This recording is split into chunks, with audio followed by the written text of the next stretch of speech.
conflicts in Africa have retarded the development that we wanted after independence. Several African countries, as we speak, are under conflict, starting from Libya, Central African Republic, Somalia, Ethiopia, Democratic Republic of Congo, and Mozambique, to some extent, have been under the banner of conflicts and the bleeding children of Africa. The conflict in South Sudan came to a close, to an end, but the solutions are still very far to be achieved. We have not achieved a permanent solution for the people of South Sudan.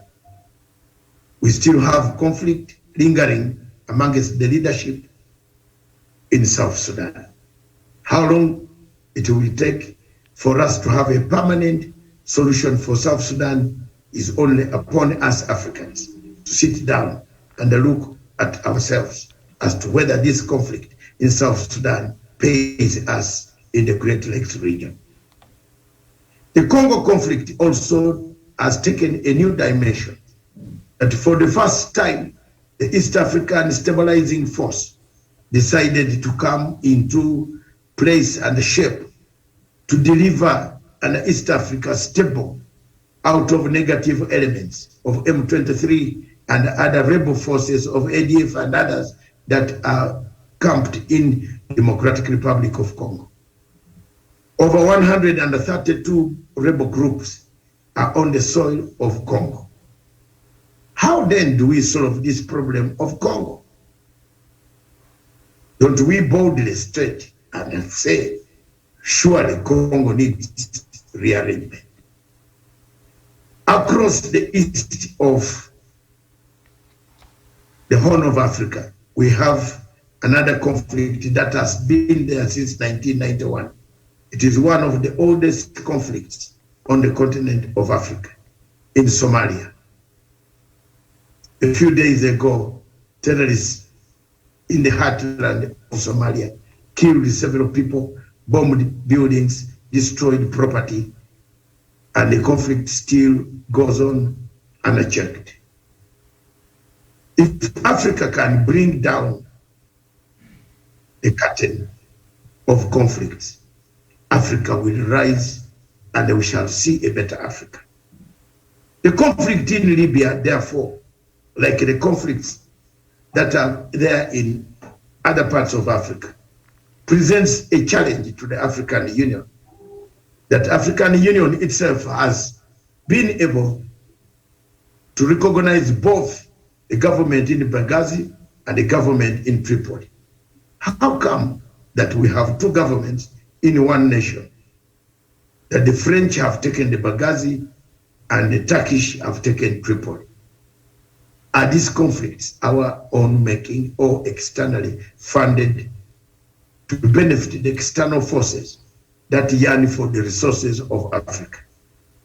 If that is so, when will Africa stand up, reject the notion that conflicts must be the thing of the past, that conflicts must never deter our developmental programs, that we hardly get to go through every 5 years, that development can only come when there is a peaceful environment that can enable investors and businessmen to conduct their businesses without hindrance.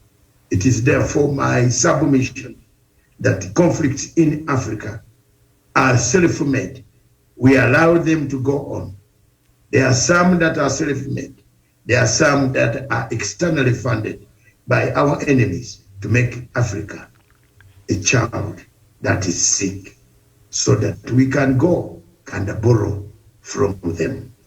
Let's watch out. 2023 should be used as a year of silencing guns on the African continent.